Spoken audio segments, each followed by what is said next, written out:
gray convertible. Yes, madam.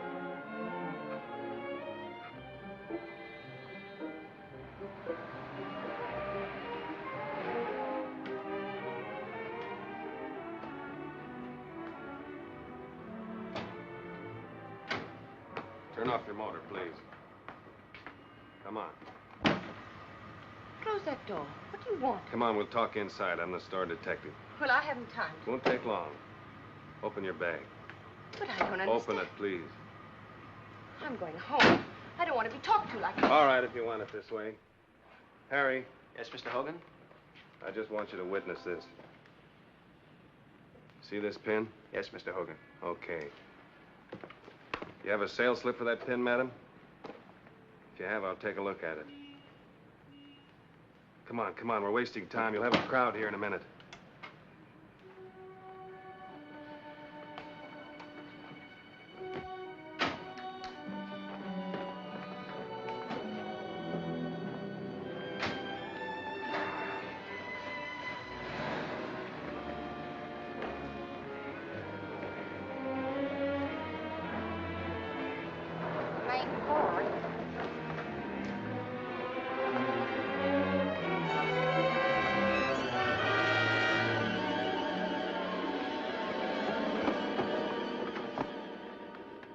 Probably just faking. Yes, they usually pull a feint when they're caught, especially the fancy-looking ones. All right, lady. You're awake now. Let's have your name. No. I can't tell you my name. We've got the goods on you. You can't wiggle your way out of this. The sales girl here saw you do your shoplifting. I certainly did. The mermaid pin was $300, and she said she wanted something more expensive. So I turned partly to the showcase, and I could clearly see your reflection in the glass as she The pin was removed from your purse by Mr. Hogan here. Now, you can either give me your name and come clean with a statement, or you can save it all to tell to the police. The police? If you know what's good for you, you'll talk now. You mustn't speak, Mrs. Sutton. You're still dizzy and too weak to remember. Hey, wait a minute. What is this guy, a lawyer? Mr. Sims knows who I am. Why, yes, but I'm busy, Mr. Corvo. If this woman is a friend of yours, the best She's thing... no friend of mine. It's you I'm concerned about, Mr. Sims, and your wife, who is a client and a very dear friend of mine. I don't think she'd like all the trouble you're making for yourself. Why, you don't have to worry about me, Mr. Corvo. I'm in no trouble, I assure you. Not yet. But you're starting one of the biggest publicity messes any store ever got into. This woman whom you're badgering is Mrs. William Sutton, the wife of the distinguished psychoanalyst. Treating her like a common thief will bring more discredit on you and your store than on her. Miss Wilson, will you see if Mrs. William Sutton has an account with us? Yes, Mr. Sims. I'm sure she has. You know, your job as manager is to protect your clients as well as your store from scandal. I don't need any advice about my job, Mr. Corvo. You'll think a little differently when you see your name splashed across the front pages as the man who hounded a proud, sick woman into a nervous breakdown. Oh, she's sick now. You know she is. You've had experience. A woman as wealthy and civilized as Mrs. Sutton isn't a thief. But the pin was in her purse. It wasn't the thief who put it there. I see. You mean she's suffering from kleptomania. Dr. and Mrs. William Sutton have had a charge account with us for 5 years. I see. Yes, I see. What you see is that Mrs. Sutton is wealthy enough to buy a dozen such pins. Oh, now, look, Mr. Corvo, I don't want any trouble. Exactly It just what I happened. thought. However, we'll have to make a record of this matter and keep it on file, even if we don't report it to the authorities. Thank you very much, Mr. Sims. Oh, and I suggested you add the cost of the pin to Mrs. Sutton's bill, which will solve the immediate problem to everybody's advantage. It's now legally yours, Mrs. Sutton. You've bought it, paid for it, and are free to wear it without agitating the police.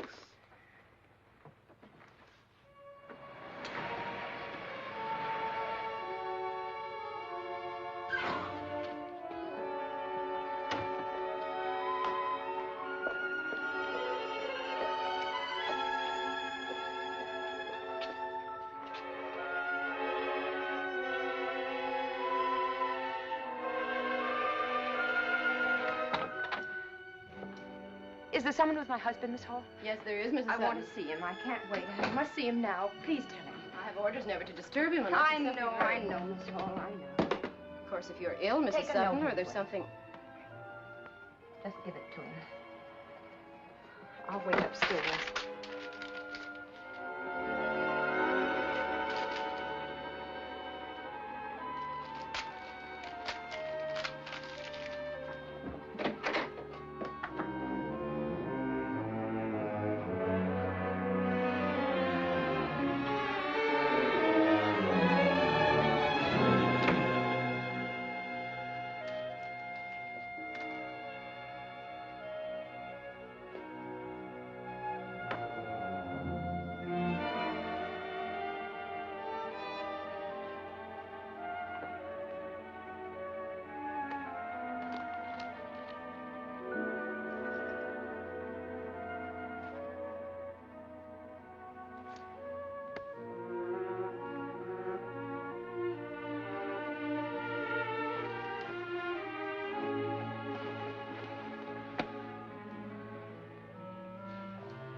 Anne, you all right?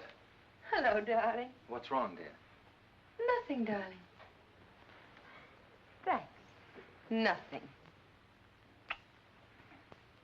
You look terribly handsome in the middle of the day before all your chattering patients have worn you out. Miss Hall told me you came in very disturbed. She said you insisted violently that I... Oh, that's so silly, violently. Darling, I just stopped to ask her if you were busy. I wondered if you wanted to go to the concert tonight. It's Heifetz. You haven't heard any real music for such a long time. I thought it might relax you. Hall must be losing her grip on reality. I guess she's so used to my poor patience that everything sounds like hysteria to her. I'd like to skip the concert if you don't mind too much. I want to do some writing tonight. Of course not, darling. Thanks. And I'm terribly sorry you had to leave a patient like this for no reason. There's no harm done. He won't miss me. It's that young veteran I told you about. The one who won't talk? Mm-hmm. After 2 weeks, he still comes in every day. Sits down, can't talk. But why does he come to you if he won't let you help him? Oh, he will eventually. It's just that it's difficult to begin unloading fears and secrets and guilts. Poor fellow, the war was an easier conflict than the one he's in now. Oh, Bill. Struggling all day with those sick people and their wretched complexes. How you must hate them. I don't hate them, darling. I'm trying to help them. They're my job. They No, need me. your job is using your brain and finishing your book. You said so yourself. They interfere. Stop worrying about me as a frustrated genius. I'm not. I'm a busy doctor and a happy husband, an enviable combination. I wouldn't trade it for a dozen books. Oh, Bill, you're wonderful. You've always been so very wonderful to me. I just wish that... Wish what? That I could help you. If I were only brighter and you could talk to me about your scientific problems. Just stay as you are. As you've always been, healthy and adorable.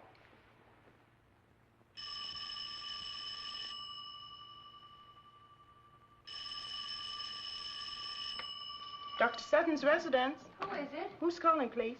Just a minute. Mr. David Corvo. Oh, tell him I haven't time to... Oh, never mind. You can clean up later. Hello, Mr. Corvo. I'm sorry, but I can't. I'm busy today. Mr. Corvo, it's utterly impossible. I have a luncheon engagement. But why should I see you? I quite understand. Of course, if you insist.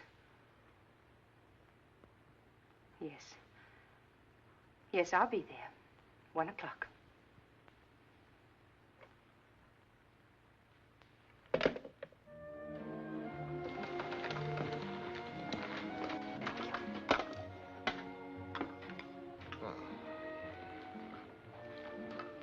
Thank you, Vincent. You were wise not to tell your husband, Mrs. Sutton. A successful marriage is usually based on what a husband and wife don't know about each other. Too frightened to eat, Mrs. Sutton? I'm not hungry. I see.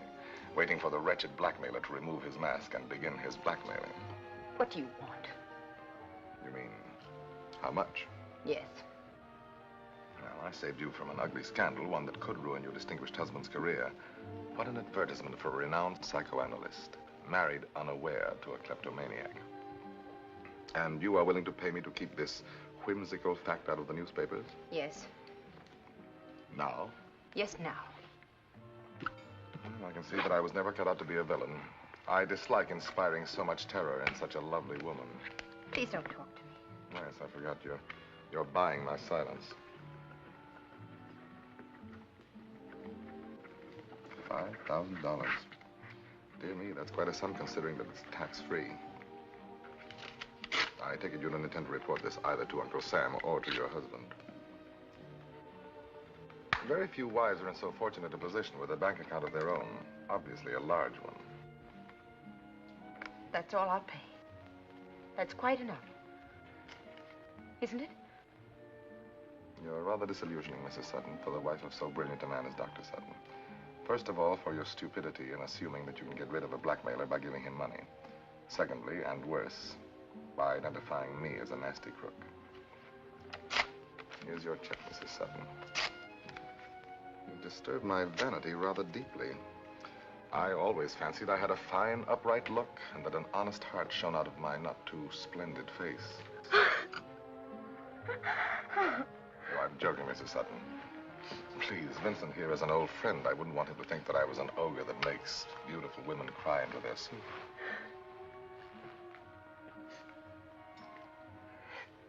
That's better. Thank you. And now, may I tell you why I insisted on meeting you? I had something to give you that I was sure would make you feel better about yesterday.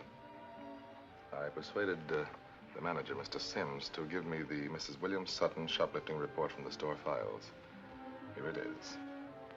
If you will tear it up, there will no longer be a record of yesterday's episode on file anywhere. I feel like such a fool. How can I ever thank you? Do you know Tina Cosgrove? Not very well. I've been to some of her parties. She's giving one for me Tuesday afternoon. For you? Then you must be a celebrity. In Tina's eyes, anybody who attends 3 of her parties automatically becomes a celebrity. I made the grade last month. Tina, darling. What a wonderful party. Everybody's here. I adore people famous enough to know me. How magnificent, Tina. Wherever you are, you always attract the best society. Oh, don't be silly, dear. I don't have to attract society. I manufacture it. Sam, I want you to meet my guest of honor. Yeah, of course. Well, David, this is Ferruccio, 31st Baron of Ravello. I do. And his adorable fiancée, Taffy Lou. I'm responsible for bringing them together. You're in the movies, Mr. Corvo. no. Mr. Corvo reads souls, guides human destinies with the aid of the stars, and makes fortunes for other people at a nominal fee. How wonderful. I have always admired fortune tellers, Mr. Corvo. I am not quite a fortune teller. He's a genius. Before you go, you must attend one of his lectures on hypnotism. Nor am I quite a hypnotist. I use a number of sciences in my experiments with the human family. For instance, you, Baron, are obviously born in November. Late November. Yes, Sagittarius. But how do you know that? You are also a hyperthyroidic type, plus a thalamus overfunctioning. And I would say from the droop of your eyelids and the overstressed tone of your speech, with a manic depressive tendency. Adding up these various informations, we get a man of violent temper suffering from fits of melancholia, who within the past year has been preoccupied with the thought of committing suicide. But how can you know? I have spoken it to nobody except my Taffy Lou. And how the stars tell you that? Not the stars, my eyes. They too are a science. The cut is only recently healed. A bad one. But this man is marvelous. You mustn't move a step from now on without consulting him. I'll arrange everything. I'll bring him to Italy for your wedding. All it will cost you is expenses for David and me in Rome. It will be a pleasure. Darling, you make us sound like a pair of pickpockets, which is unfair to one of us. Will I get you a drink, Anne? Yes, please. Arrivederci. Arrivederci. I hope that your new marriage will give you something to live for, if only a divorce. A pure canaster, boys. Now, this will help your headache. Does it show?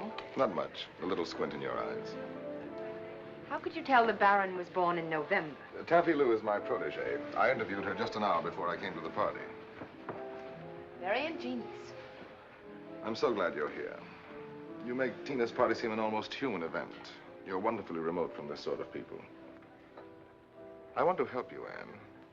Your eyes are full of fear and tension. Have you slept? No, Not since that day? I can't sleep. Pills any help? They're no good. They don't put me to sleep. They just make me jump inside. Yes, I know. I'll have to ask Bill for some other kind. Don't. Your husband is not entirely a stupid man. If he finds out you have insomnia, he'll start looking for its cause and probably stumble on it. We don't want to disillusion him and appear like all the other twisted little customers on his analyst's couch. If I could only sleep. You need treatment.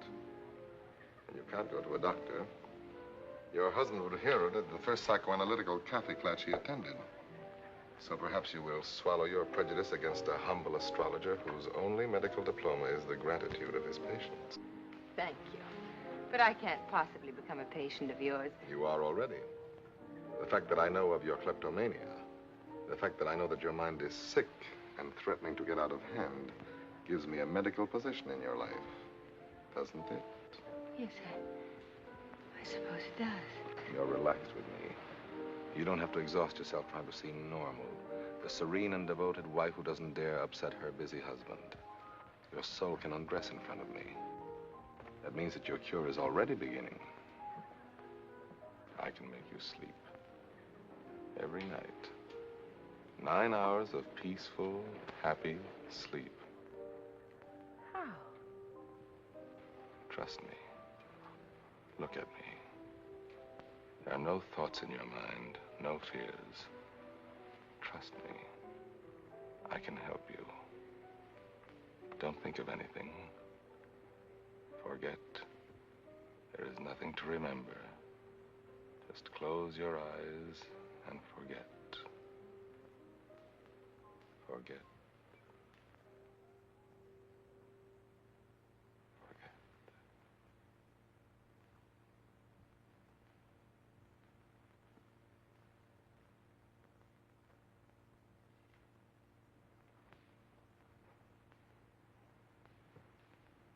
Can you hear me, Anne?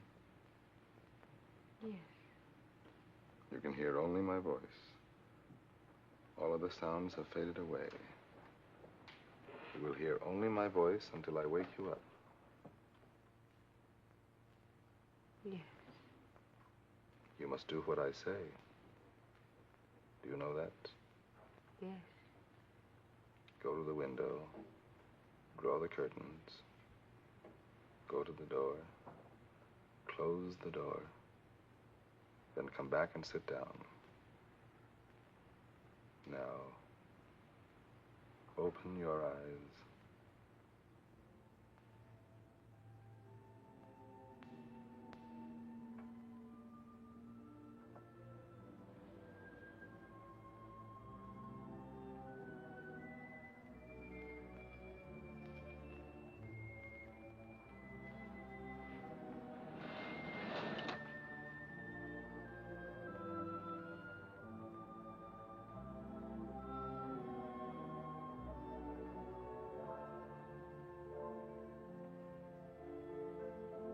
Close the door.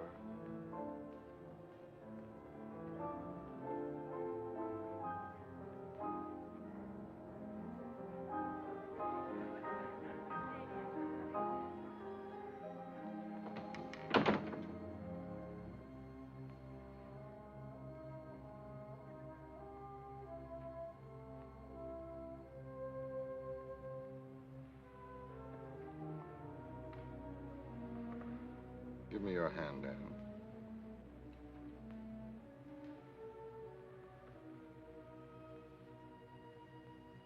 Put your hand in mine, Anne. Hold my hand.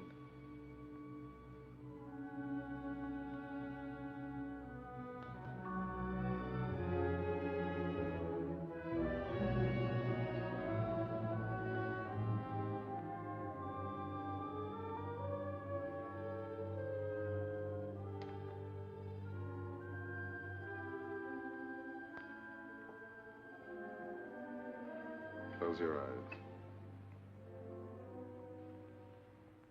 I'm going to leave an order in your mind that you will obey later. Yes. Tonight, at 11 o'clock, you will go to sleep. I will go to sleep. You will fall asleep at 11 o'clock tonight, and you will sleep for 9 hours. I will sleep for 9 hours. You will remember nothing that has happened here. Nothing. You will wake up slowly and pleasantly. Wake up now.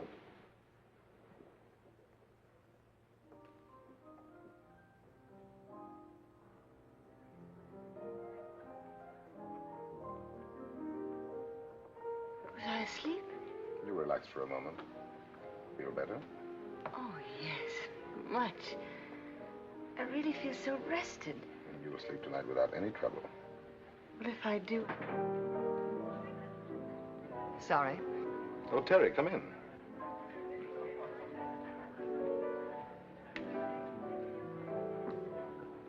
Well, who was that?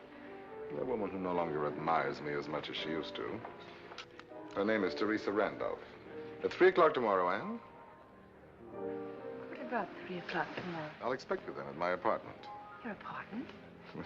You give that simple word a wealth of sinister meaning that almost brings the Victorian era back into existence. I work at my hotel. I find it more convenient and less expensive. I'm sorry. 3 o'clock tomorrow? Yes, I'll be there. Good. Look, the 31st Baron of Ravello looks as if he may escape with all his palaces in your absence. You'd better do something about I'm it. delighted to have brought back a little of your wit, even at my expense. Ma barone, perché andate via quando subito? Rimanete, ora, vi prego. In the meantime, I'll fix E it. siete mio invitato favorito, bravo. How do you like State that? qui. He speaks Italian, too. Excuse me. Poor girl, simply out of her mind.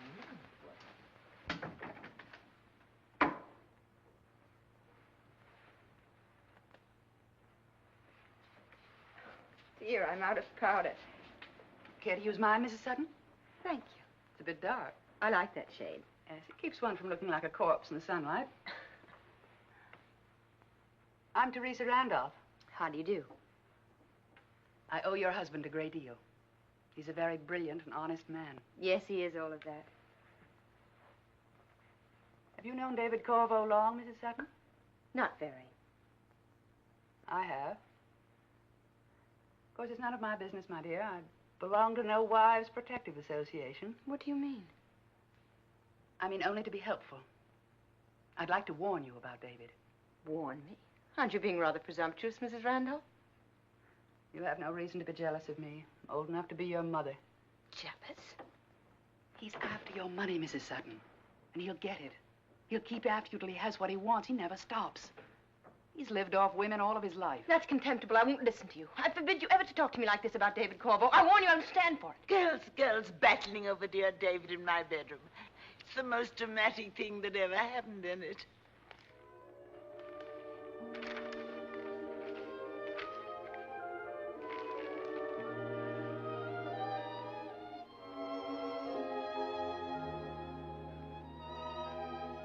Three days and 3 nights without you. You know, that's a great sacrifice to make for psychiatry. Would you like me to go along, Bill? I love San Francisco. Oh, it would bore you to death. Afternoon and evening sessions. I wouldn't go myself if I weren't slated for one of the main discussions. Of course you must go. I'll be lonely. Very proud of you. Oh, darling, I'm all greasy. A minor handicap. Did you have a good time at the Cosgrove party this afternoon? Yes, very nice. I'm glad. Who was there? Oh, the usual people. You know, the greatest kick I get when we go to a party together is when people stare at you and say, "Who is that lovely girl?" Why, that's Dr. Sutton's wife. She's very devoted to him. My head swells up like a balloon. Thanks, darling.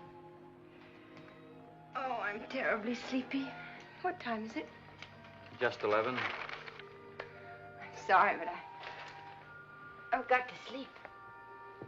I'll put out the light in just a minute. Well, my sleeping beauty. Take off your robe and slippers. Hey.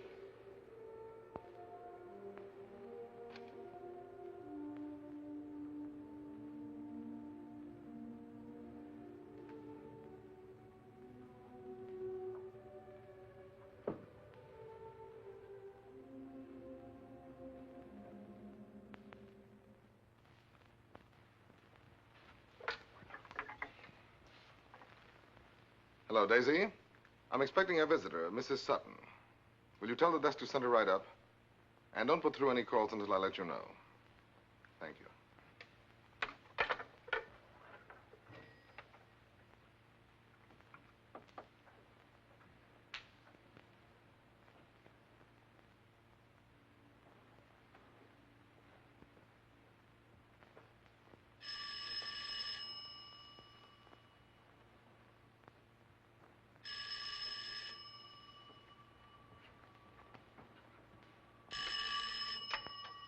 Now, Daisy, I told you I didn't want to be disturbed.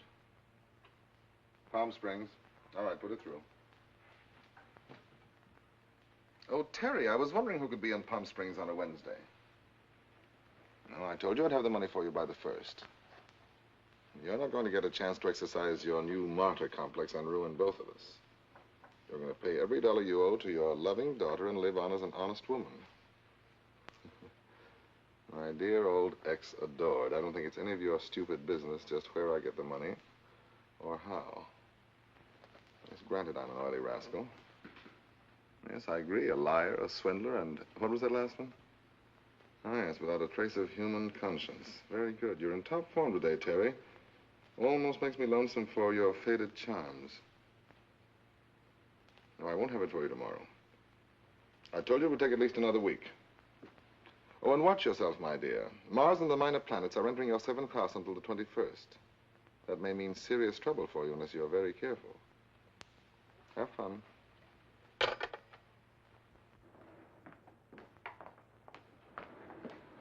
Is Mr. Corvo in? Mrs. Sutton? Yes. Please go right up. Apartment 9B. Where's the house telephone? Right over there, but Mr. Corvo is expecting you. Thank you. Apartment 9B, please.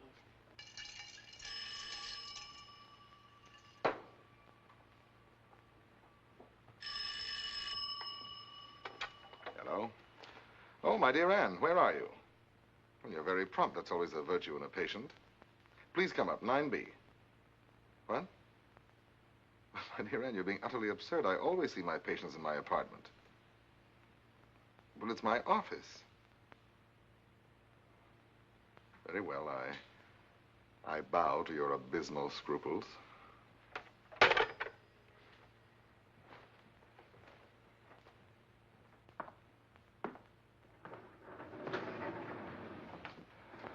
Hello, my dear.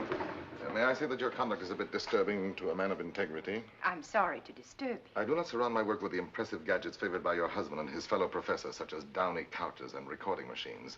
But my professional ethics, unorthodox as they may be, do not include practicing medicine in a lobby. Isn't there a bar or grill open?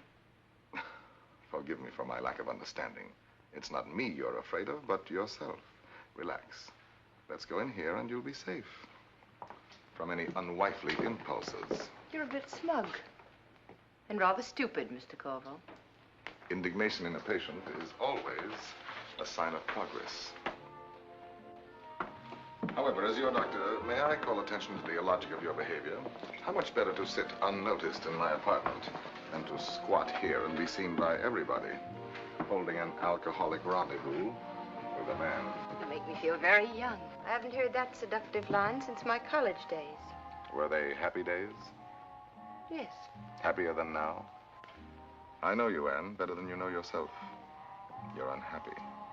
You're miserable. You've locked yourself away in a characterization, the serene and devoted wife.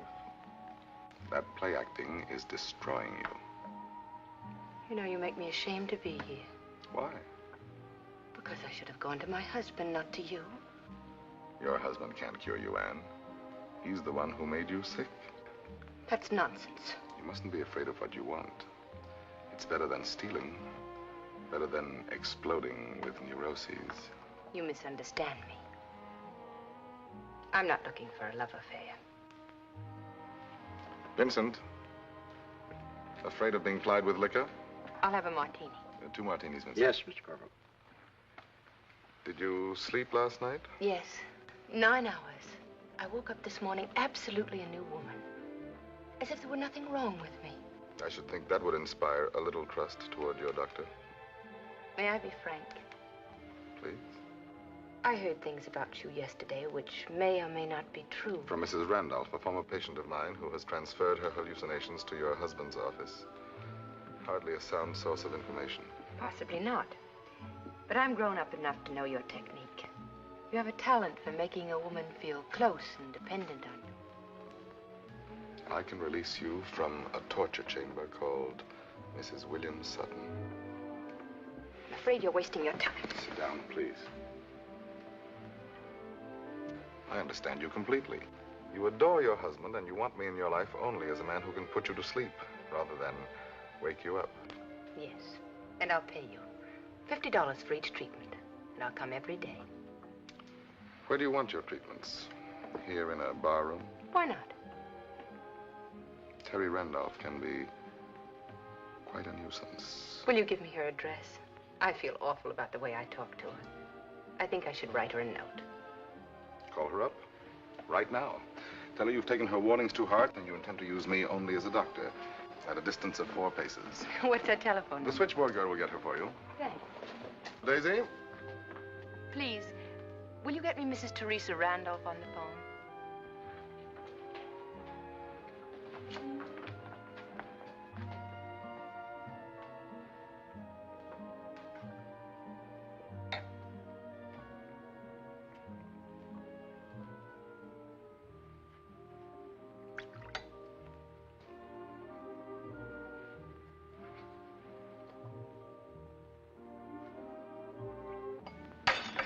Vincent.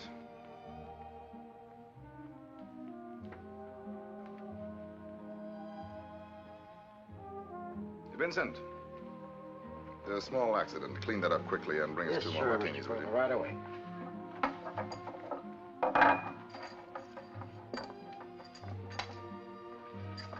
Hurry it up, will you, Vincent? Yes, sir. Mrs. Randolph doesn't answer. Shall I try again later? Yes, please. I'll be in the bar with Mr. Corpo. Well? She wasn't home. Oh, too bad. Finish your drink. Relax, and we'll begin our treatment.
Give me that.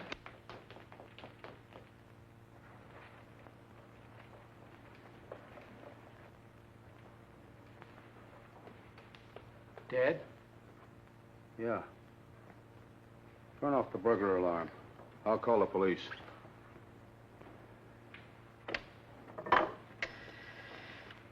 Operator, police department, please.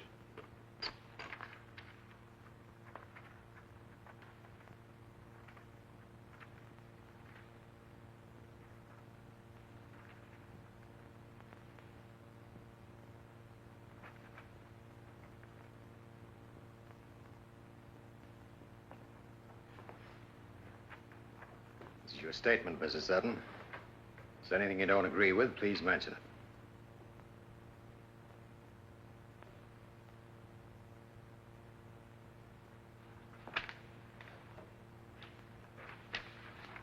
Formal statement given by Ann Sutton, resident of Westwood, California.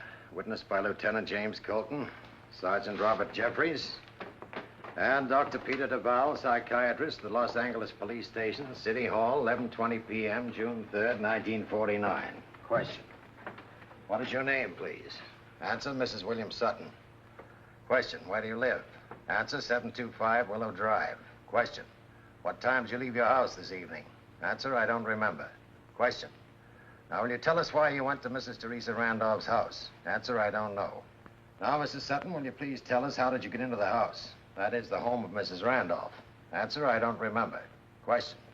Do you know that Mrs. Randolph was strangled to death between the hours of 9 and 10 o'clock tonight? Answer, yes, I know.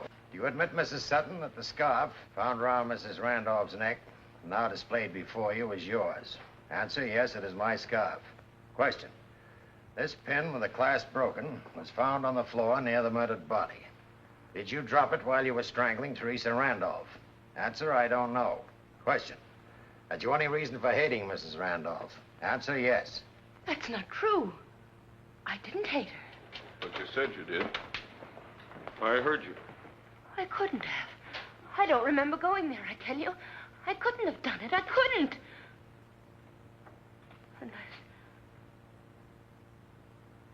Unless I'm crazy. Unless I'm crazy. If you wish, I can remove that remark about hating Mrs. Randolph from your statement. Doesn't matter. I'm all so mad. I'll continue reading that. Question. Did you go to Mrs. Randolph's house for the purpose of killing her? Answer, I don't remember going there. Hello? San Francisco. This is Dr. William Sutton. I'm sorry, I can't hear you. Would you mind repeating? Yes, Mrs. Randolph's a patient of mine.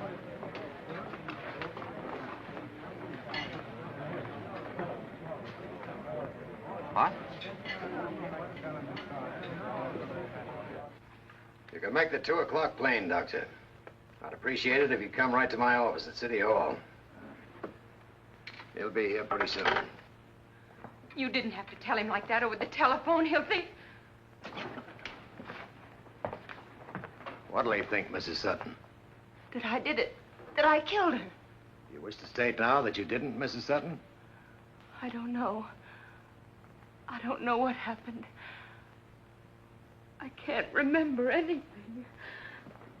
I'm dreaming all this. What do you say, Doc? Can she follow? Yes, I think so. Shock is wearing off. There's just a little more, Mrs. Sutton. Question, is there anything more you wish to add to this statement, Mrs. Sutton? Answer, no. Question, you admit that this statement was given by you of your own free will, voluntarily. No promise of immunity or threats of violence were used on you. And after it's reduced to writing, you're ready to sign it. Answer, I'll sign it. Finished 11:43 p.m. Here you are, Mrs. Sutton. Bottom of the page, please.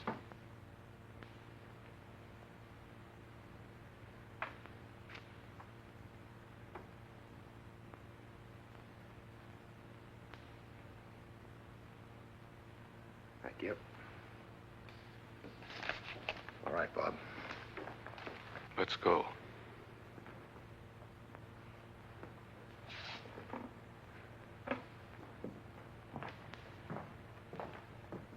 I don't care what she signed. She's not guilty of murder. I put it in the open, Doctor, because I'd like to ask you some questions that might clear things up for both of us. Did your wife ever talk to you about David Corvo? What's David Corvo got to do with her? Dr. Sutton, I know this is tough for you, but you're entitled to know all the facts. Your wife was tied up with David Corvo kind of intimately.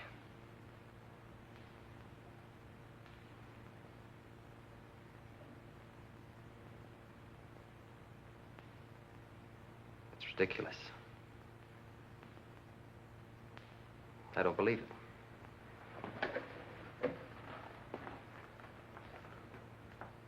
I refuse to listen to that kind of talk about my wife. I'd listen if I were you. It's part of the case against her. You can't tell me my wife and David... Sorry, Doctor, to rub it in, but we have witnesses to their relation. The staff at Corvo's hotel.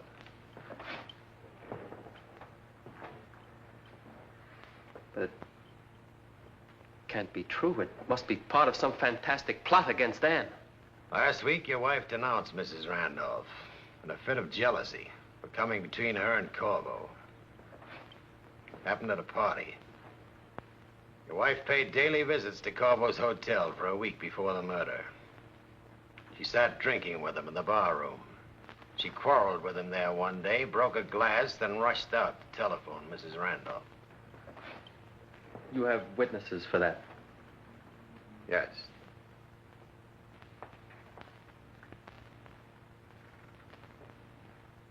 When can I talk to my wife? Now, if you want to. She's waiting in Dr. Duval's office. Get her, will you, Bob? You understand? It'll have to be in front of me. If I could have 10 minutes alone with her. Sorry, police regulations. But we'll stay out of your way. We're not trying to throw any curves in this case, Doctor. Isn't necessary.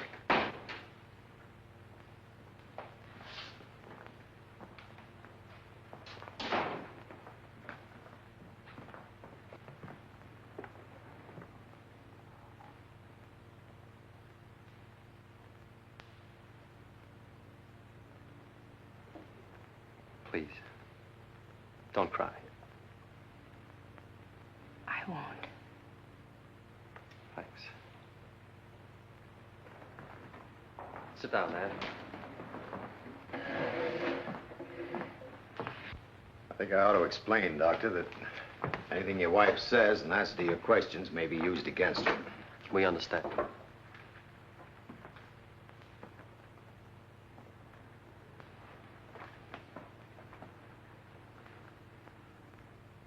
Bill, there's something wrong with me.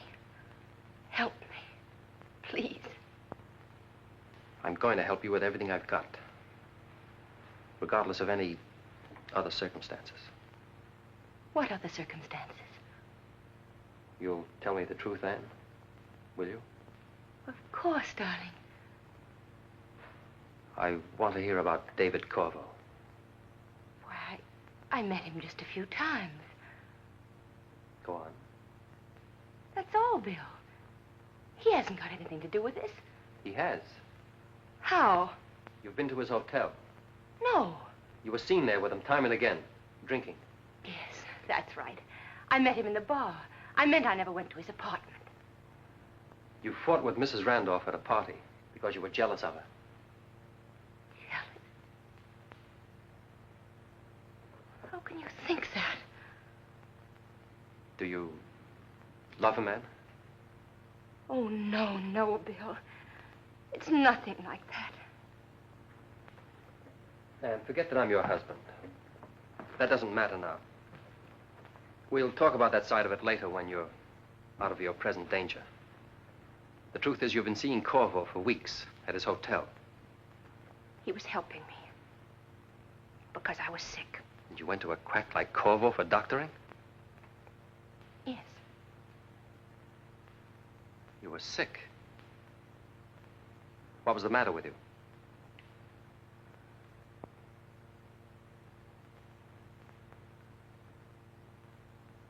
man? How did it start? How did you meet him?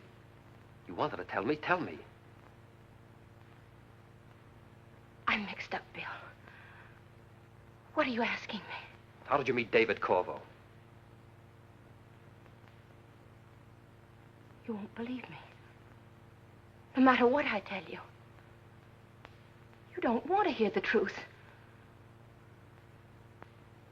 You won't let me tell it. You think I'm lying. You are. Oh, no, Bill. Does this cheap parasite mean this much to you that He you're willing to means wreck nothing. everything to cover up for him? Cover up for him? How? You saw him there. You saw him kill her. You're trying to protect him. Oh, no, no, Bill. I didn't see him. You don't believe me.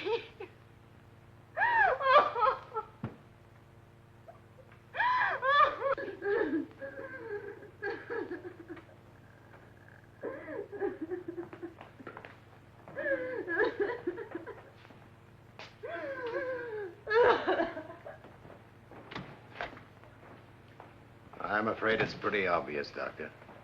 She was lying. Yes, he seemed to be lying. About David Corvo. We've been married quite a while. It was a very nice marriage. I only mention it because I want you to understand why she had to lie to me. It's very hard telling that kind of truth to a husband who's trusted you. I see. You charging her with murder, Lieutenant? Yes. Tell your lawyer. She didn't do it. She's protecting Corvo. He killed Mrs. Randolph. You see, I was Mrs. Randolph's doctor. Corvo made love to her and swindled her out of $60,000. The money was an inheritance and belonged to a daughter who was coming of age this month. Mrs. Randolph told you all this? Yes, in the course of her analysis. You can hear the recordings yourself if you'll come down with me to my office. Lieutenant Colton. Yes? Who'd you ask? Get a hold of the manager. Maybe he'll know where he is. That was a report on Corvo. He's not at his hotel. You let him get away. He escaped. Take it easy, Doctor. If you have any facts, I'll be glad to hear them. But he's gotten away, I tell you. Facts, Doctor. You say that Corvo and Mrs. Randolph together stole $60,000 of her daughter's money. Yes. I advised Mrs. Randolph to tell her daughter the truth. And to take David Corvo into court and face the whole rotten mess is the only way she could keep her health. She agreed. She saw Corvo and gave him a week to return the money before taking action. He beat her up and threatened to kill her. But she was determined to go through with it. She was going to notify her daughter and a lawyer on Monday. Corvo killed her to keep from going to jail as a swindler. Hold it a minute. Sounds pretty solid to me. Lieutenant Colton? You have, eh? Where is he? What?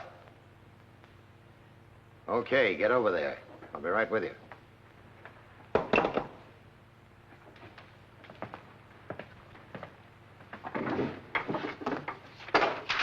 I found Corvo. You can come along if you want to.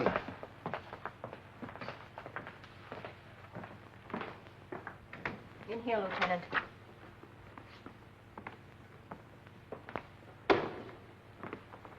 Lieutenant Colton, homicide. I'm Dr. Wayne, house physician. How long have you known this patient, Doctor? A year or so? He's David Corvo. That's right. I don't like to interfere, Doctor. Go right ahead. When was Mr. Corvo operated on? 2 p.m. yesterday. That's about 16 hours ago. Yes. You were present during the surgery? I assisted Dr. Winslow. What surgery was done? Gallbladder removal. How is he? He'll be all right. Let it go too long, they usually do. I advised him 6 months ago. May I look at the chart? You're Dr. Sutton, aren't you? Yes. Thought I recognized you. Give Doctor the chart, Miss Elliott.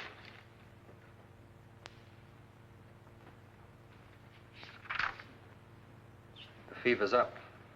This indicates an infection. Yes, went up at night. Had to do a lot of sewing inside. It may be a stitch infection. Penicillin ought to bring that temperature down. A few hours. What's he getting? Saline solution intravenous. He's kind of weak, lost a lot of blood. Can't take food or water for 2 days. Just wet his lips a bit, Miss Carroll. Yes, Doctor. Might I ask the reason for these questions, Lieutenant? By checking on Mr. Corvo's whereabouts. When? Between 9 and 10 o'clock last night. Guess you found out. Yes, guess we did. Thanks for the cooperation, Doctor. Glad to be of any help.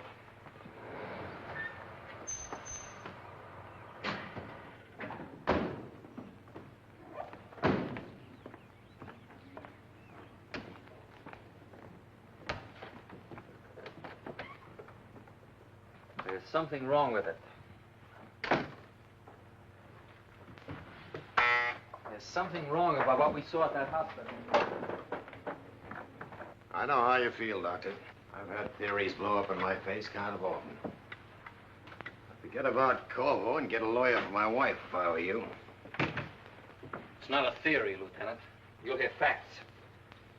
I didn't tell you half of them. I don't care how, when, or why, but it's Corvo.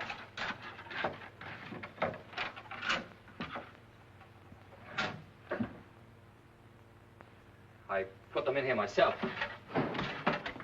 Miss Hall. Miss Hall, where are the Randolph recordings? I don't know, Doctor. You put them away yourself the day you left for San Francisco. Yes, that's right. But they're not in here. Anybody besides you know the combination? Miss Hall and my wife. Your wife? Yes, she keeps her jewels in here. Did you open the safe while I was gone, Miss Hall? No, Doctor, I did not. How long have you worked for Dr. Sutton, Miss Hall? 6 years. Oh, she couldn't have taken them, I know it. Try to remember. It's important. Did you move them? No, Doctor. Did you ever hear what was on those recordings? No. I never heard any of the recordings. Dr. Sutton ever tell you what was on them? No. Doctor never discusses his patients with me. You think I made it up? You think there are no recordings? I'm not lying, Lieutenant. You've got to believe me. Well, maybe they'll turn up. I'd like to see the rest of the house, Doctor, if you don't mind. Save me coming back.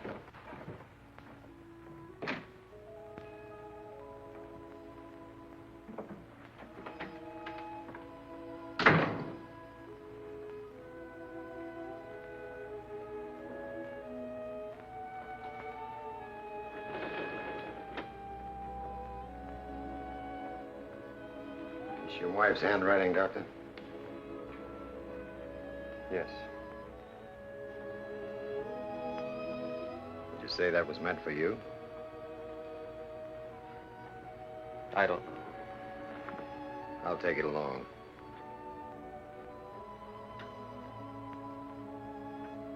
You better get yourself some sleep. I'll give you a ring if I turn up anything new.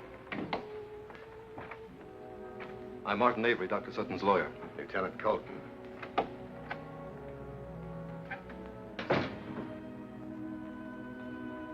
Bill, you know how I feel. Anne is like a sister to me. I've just seen her. I'm your friend as well as your lawyer, Bill. Situation may change, but right now, well, it's bad, Bill, very bad. There's no use beating around the bush. Anne is not responsible. That's our only and best defense, insanity. The man Corvo drove her crazy. We can prove this, both medically and legally.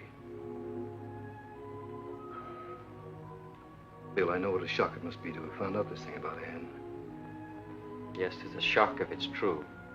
I'm afraid it is, Bill. Of course, there's several angles to it. She may not be guilty of the actual murder. She may have seen Corvo do the thing and is trying to protect him. Not much difference. Or she may have been taking treatments from the man. The fellow's a hypnotist among his other shady practices. He may have hypnotized her, given her a suggestion to kill the woman. Can't make anyone act under hypnosis contrary to their strong religious or moral convictions. Unless she was jealous of the woman and hated her. And he used that. Yes, if she were jealous. Meaning she loved him.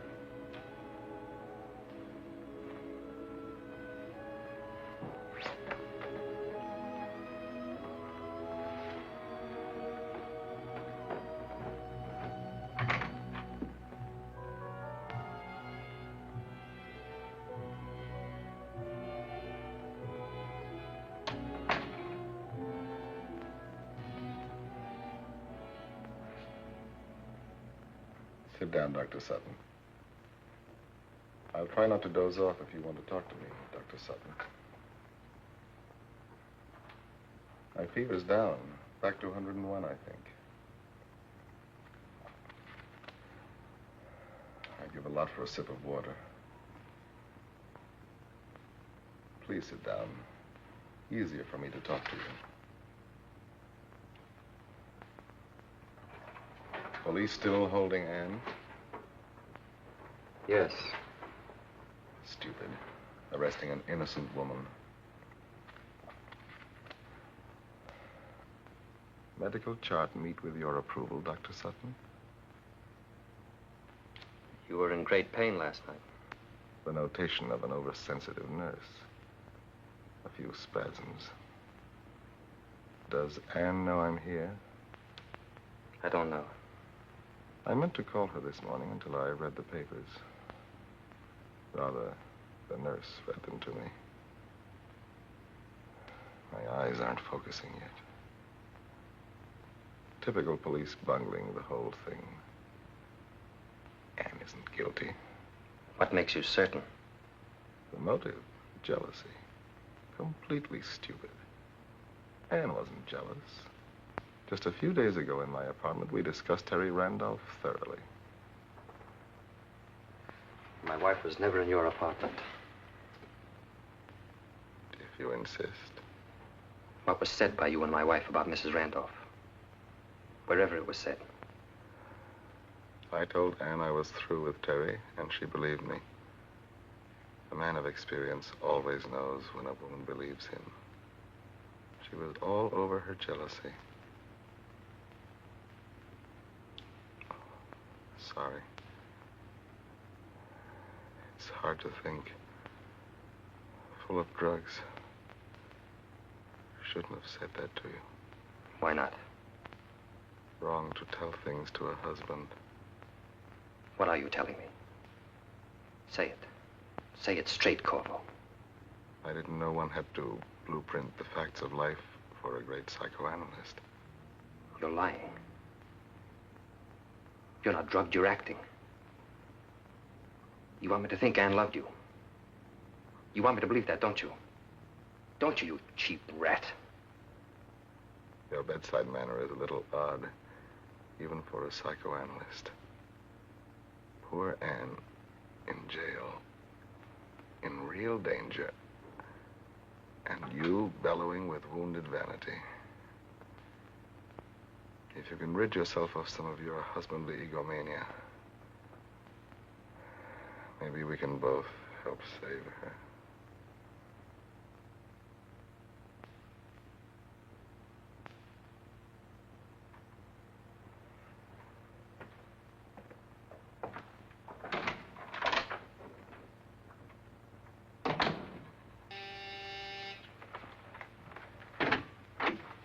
What do you want?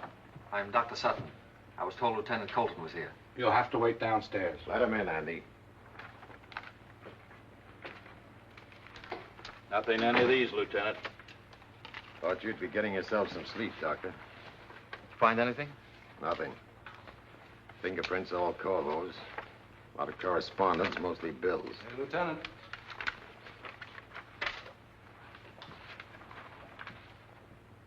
Finally got a bite, Lieutenant. Looks like a woman's. Yeah. Index, middle finger, and thumb. All clear as rain. Looks like the lady was her, all right. Bring these to my office. Keep looking. Coming, Doctor?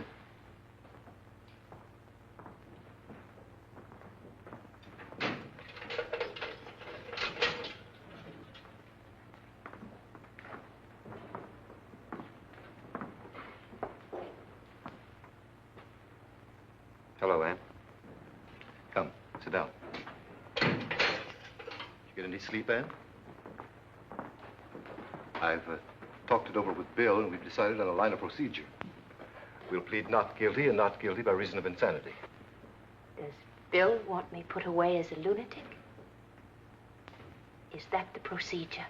Ann, we want to save you, Bill as much as I.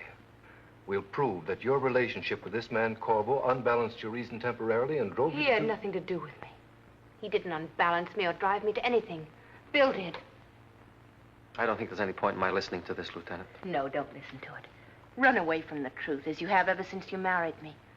You made me play act. I had to pretend I was healthy and happy when I was sick and miserable. Headaches, I couldn't sleep. Afraid to tell you. Afraid to lose your wonderful love. Locked away in the characterization of a serene and devoted wife. I imagine that's Mr. Corvo's diagnosis. Yes, and he helped me sleep. By making love to you. I was never alone with him. You didn't visit his apartment? No, never. I refused. He asked me, but I didn't trust him. Why do you keep sticking to this story? And for your own sake, stop lying. I'm telling the truth. No, you're not. I've talked to him. I've been to his apartment. You were there. There's proof. You can't sit there and deny a love affair that's known to everyone. To the police, to me, to 100 witnesses.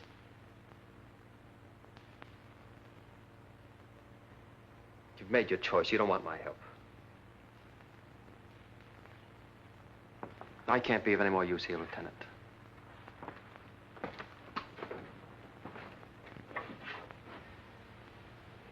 I'm sorry, Anne. He'll be back. No. He's gone. He hates me now. He doesn't hate you. He's exhausted and miserable. He was right. I've been lying to him. I can say it now because it doesn't matter. I'll never see him again. Would you care to make a new statement, Mrs. Sutton? I'm entitled to hear that privately first, That's up to her. Privately? It doesn't matter. I brought him such horrible troubles, and I only wanted to love him.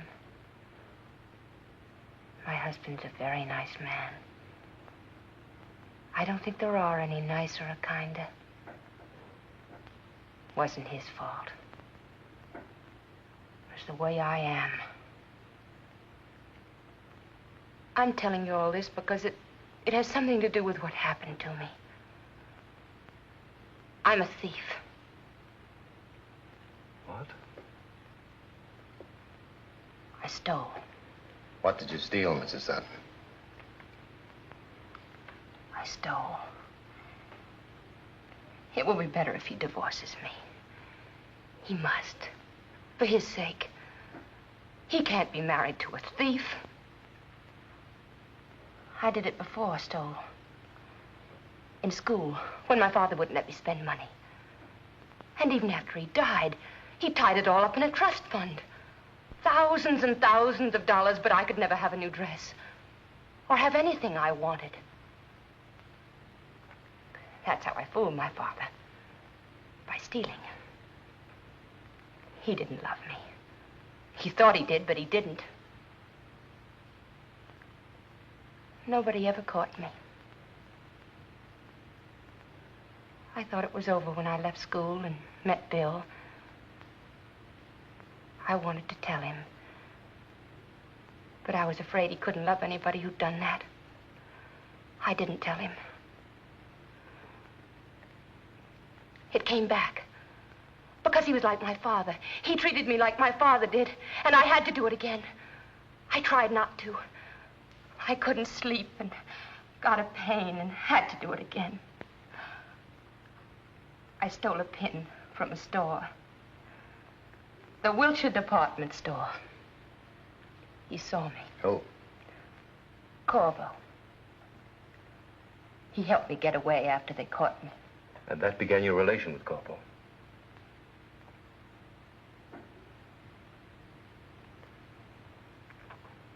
I've told it. Is there anything you wish to add, Mrs. Sutton?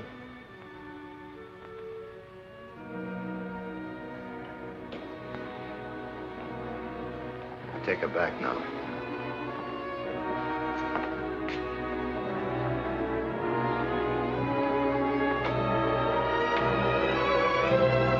Well, Doc? I don't know. She may be telling the truth. Or she may be laying a foundation for an insanity plea. She's telling the truth. And that gives us our first link in Corvo's hold over her. Blackmail. Quite a peculiar customer, this Corvo.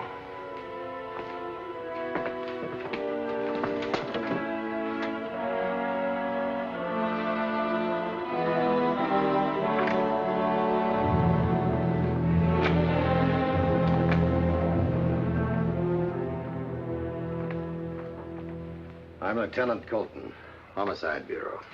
I saw you this morning, I think. You like talking? Not much. I won't bother you too long, then. How'd you happen to meet Mrs. Sutton? I imagine she's told you. You tell me. We're checking with the Wilshire department store, so if it's true, you might as well tell me. It's true. You saw her steal a pin and helped her out. That's right, Lieutenant. I understand you had quite a talk with her husband this morning. Yes. Difficult conversation, but civilized. No blows struck. Told all, eh? Kind of let her down in a hurry. I'm a bit too adult to cover up for that kind of a woman. What kind is that, Mr. Corvo? The disloyal wife. Don't misunderstand me. Personally, I have nothing against women betraying their husbands. Even our government is against monopoly. Oh, I seem to have offended you. I take it from your unpoliceman-like blushes that you're a happily married man. I was. She died last month. Sorry. Gallbladder operation like yours. Only it didn't turn out so well. From a lot of angles. That operation of yours saved you a lot of trouble. In what way, Lieutenant? You'd have made a pretty good suspect. Better than poor Anne? Much. I'll talk it over with you sometime when you're feeling better. Just a minute. You've made a rather startling accusation, Lieutenant. It's not fair to leave on that. Well, we hear you extorted $60,000 from Mrs. Randolph. She was threatening to pull you into court to get it back. You beat up Mrs. Randolph. Threatened to kill her if she exposed you as a trimmer. She died just in time for you to miss that. May I ask who is responsible for these rather stupid rumors? Dr. Sutton. The husband of a woman who seems to be guilty of murder? At least, according to the police. Maybe he has evidence. You mean the recordings of Mrs. Randolph's analysis by Dr. Sutton? You know about that? Oh, it's one of the latest wrinkles in psychiatry. Wiretapping the subconscious. The babblings of an elderly siren being treated for mental disorders are hardly evidence. Even for a third degree, Lieutenant. That's why you're here. You've been listening to Mrs. Randolph accusing me from beyond the grave. Why not let me hear the recordings, Lieutenant? I think I'm entitled to know what else is in them, Lieutenant. I have a certain standing that might well be ruined, but...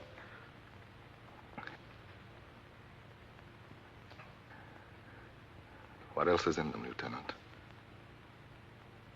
I'll tell you some other time. I don't want to tie you now. Good night, Mr. Cole.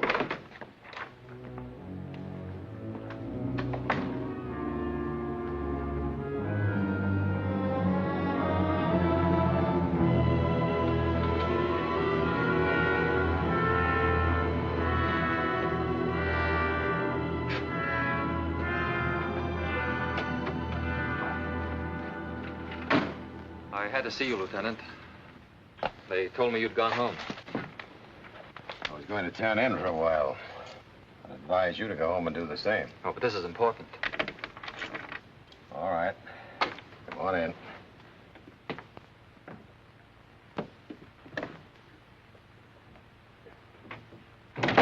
Kind of empty in here. I usually go in the kitchen.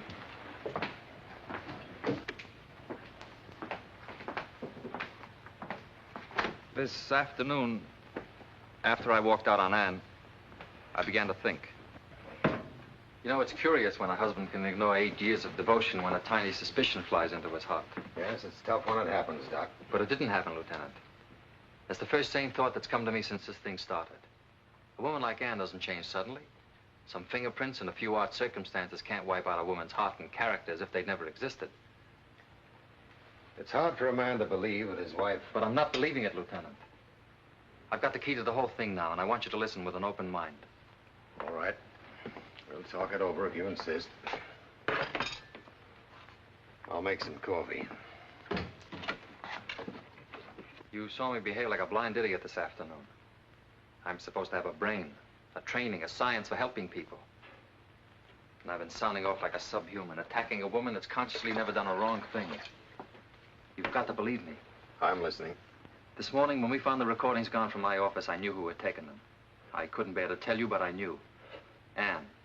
No one else could have taken them. I didn't tell you because it meant she had stolen them to protect Corvo. Consciously stolen them for him. That's what I thought. All the more reason for thinking so now, Doctor. She's admitted being a thief. But that's the whole point. Avery told me what she'd said after I'd left. Her kleptomania. It's probably a neurosis from her childhood. I'm not sure before I talk to her, and it'll take time to straighten her out. But now that I know, well, I've got lots of time. Nothing but time as soon as she gets home. But getting home is something I wouldn't bank on too much, Doctor. He couldn't make her steal under hypnosis unless she was already a thief. And that's how it happened. He made her steal the records and go to Mrs. Randolph's house under hypnosis and be found there with a dead woman when the police came in. That would make a good line of defense if you could figure out who did the killing. Corvo. Wait a minute, Doctor. I've been willing to go along with you, but his alibi's solid. I tell you it was Corvo. You're butting your head against a stone wall. I don't like him either, but he's accounted for. You saw him. He's not accounted for. His alibi stinks to high heaven. Here, I brought this out of my files for you. It's a UP story on the Hamburg dateline, December 10th, 1948. Absolutely authenticated.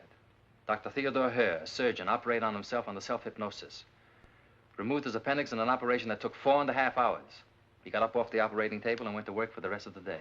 No pain, no shock. I can't go along with this, Doctor. I'm sorry. I tell you, that's what happened. Corvo hypnotized himself and slipped out of the hospital at 8 o'clock and went off and killed Mrs. Randolph as he threatened to do. Then he came back. His fever was up to 104. The chart showed a sudden rise, remember? You're not helping your wife any with these loony theories, Doctor. I happen to know what a gallbladder operation is like.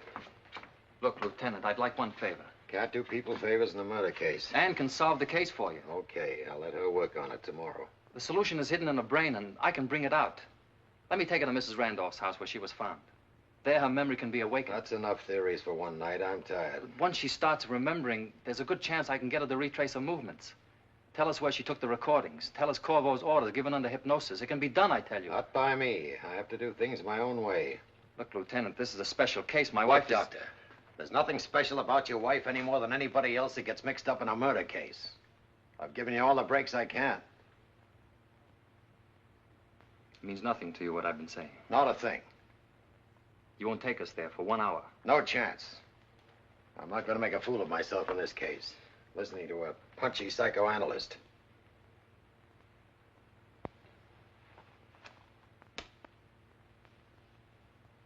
I guess I'm the fool. Twice in one day. I can't expect you to see Anne with my eyes. She's my wife, not yours. Sorry to have bothered you. See you tomorrow.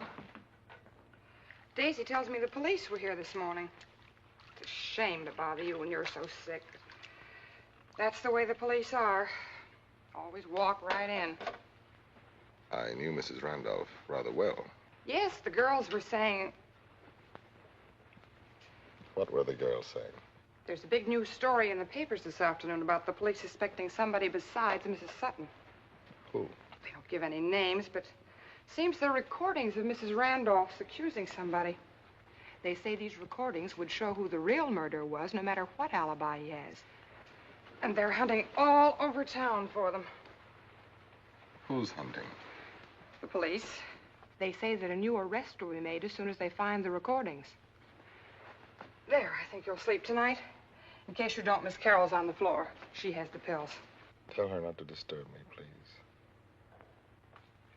Want your light out, Mr. Corvo? Yes, I just want to sleep.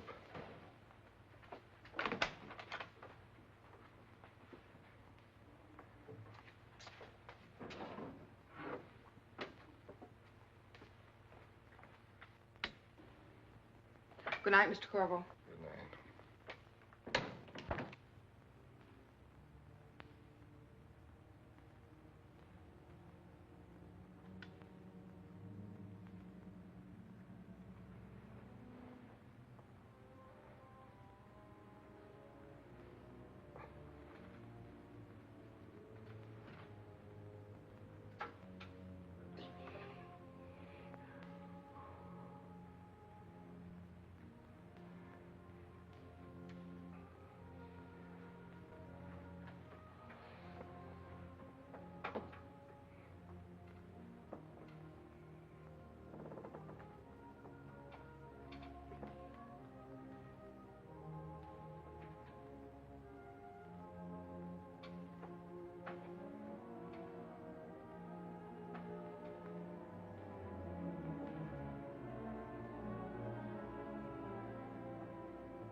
Colton talking. Who's this? Listen, Andy. Get Mrs. Sutton down to my office. I'll be there in 15 minutes. And what's Dr. Sutton's number? Analysis, Mrs. Teresa Randolph, 9th week, June 1st, 1949. I have so much to tell you, Dr. Sutton. I saw David. I'm glad you did. I faced him. He insisted on meeting me at the Green Star Motel. We used to meet there at the beginning. He thought... That's all right, Mrs. Randolph. I can imagine what he thought. He came in beaming, and he put his arms around me and started to make love to me. I said to him, "David, stop that. You're ridiculous." He kept trying to kiss me. I laughed at him. He stood pouting like an idiot. I felt strong, Doctor, and cleansed. I feel him out of my nerves, out of my skin. Even his voice, it used to thrill me so. It sounded stupid. Did you tell him your plan? Yes, I told him. I told him that he had until Monday, not one day longer. And then I was writing my daughter's guardian the full story.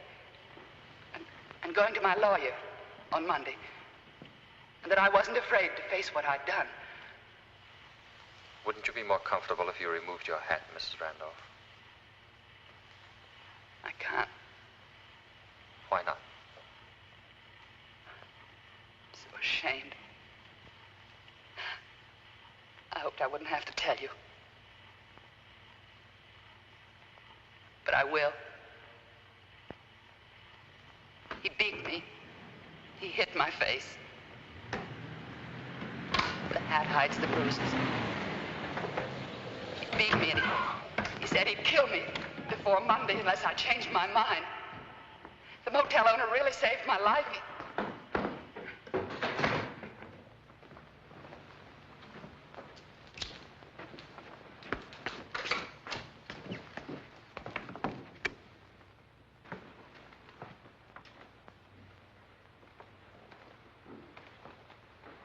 Bill,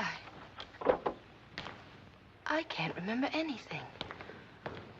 I'm trying, but I can't. You're resisting me. You could tell me if you wanted to all that happened. I do want to. No. You've always had to hide the truth from me. Your mind does it by itself out of long habit. But you know the truth now. I'm not hiding anymore. I'm trying to remember. Anne. When did you first steal something? Please, tell me. In school. Several times. When you married me, I insisted that you start with me as a poor doctor's wife. That you don't spend your own money. That brought back the neurosis. My acting like your father made you steal again. You hate me. You can't love a thief. You're not a thief. You're someone I've injured by being blind. And I'll cure you, Anne. It might take some time. But if you'll trust me now. Oh, I will. I love you. I don't like to interrupt, Doctor, but I'm here as a police officer, not a chaperone. Your wife can't remember. We might as well call it off. She'll remember. Anne, you don't have to hide anything from me. Ever again. There's something in my mind that's stopping me from... Corvo gave you an order to forget. He placed it in your mind while you were under hypnosis. You're obeying his order. Don't obey him anymore, Anne. Yes. I remember. The fireplace. The log fell. put it back. You're right. He made me come here. I remember. He must have made me do things. Horrible things. He made you do nothing horrible. Darling, try to remember me. I don't think it's going to work, Doctor. Yes. Wait. I remember. She was sitting here. Her head was hanging down. I touched her face. Before you came here, you went to my office. Do you remember that? Yes.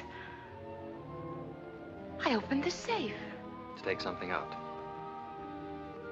The Randolph recordings. Where did you take them? I hid them. Where? I don't know. Yes, you do.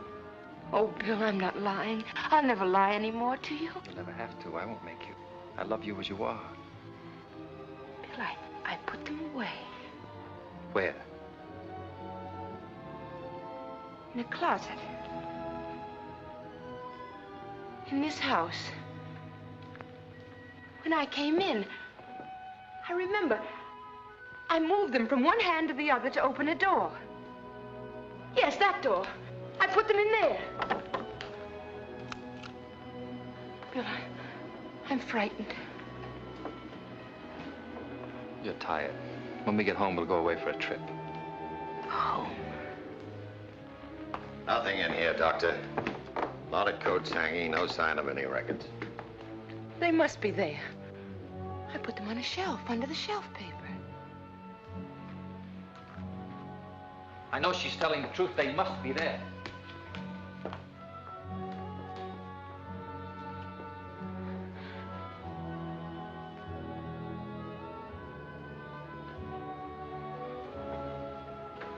Don't move, Anne.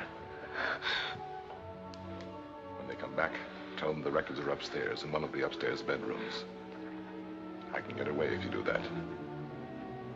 Otherwise, I shall have to shoot. Please believe what I'm saying. And don't rely on my sanity. Send them upstairs. If I get away, no one will be killed. Anne, the records are not in the closet. I want you to try remembering again. Your wife looks tired, Doctor. We can come back tomorrow. Her memory's working now. It'll work just as well in the morning. Yes, tomorrow. You promised me an hour, Lieutenant. If she can't tell us anymore, we'll search the house. We can begin with this room. Oh, Bill, I remember now. What? Upstairs. You took the recordings upstairs? Yes, to a bedroom. Are you certain? Yes, in a bedroom closet on the shelf. We'll have a look. Bill, I'm lying. I can't lie to you anymore, no matter what happens. They're not upstairs. Bill, he's here. He's hiding there. Corporal. Don't move your hand, Lieutenant.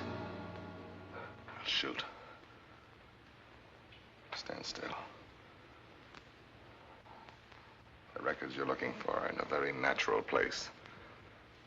On the phonograph. I found them somewhat amusing. I didn't see him after this. They'll entertain you, I hope, But he telephoned me. during my departure. He woke me up in the middle of the night. He said, I'm not pretending, Terry. I will kill you if you force me to. And nobody will ever know who did it. Don't move. Then he denounced you, Dr. You're Sutton. bleeding to death, Corbo. Look. He said he hated you. And that you were responsible for everything. Stay there. And I said yes. You'd better let us help you. Yes, Dr. Sutton has given me the Stand strength back. to live as a human being. You're too clever for this, Corvo. You know you can't get away. I've done many things too clever for you to understand. David Corvo I've will overlooked kill me. nothing. He's You'll evil never and make it. dangerous. I'm terrified. He'll I'm murder afraid me. you're right. Nobody'll ever know. He'll never pay. Tonight I was a bit stupid.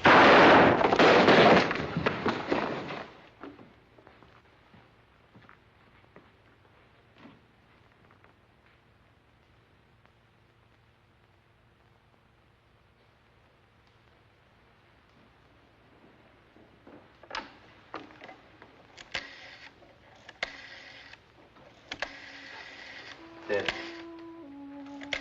I'll pass Mrs. Sutton over to your custody, Doctor. Emergency desk, please. Nice to have a wife come home to you. Hello, Lieutenant Colton speaking. Send an ambulance to 1400 Canyon Drive to pick up a body.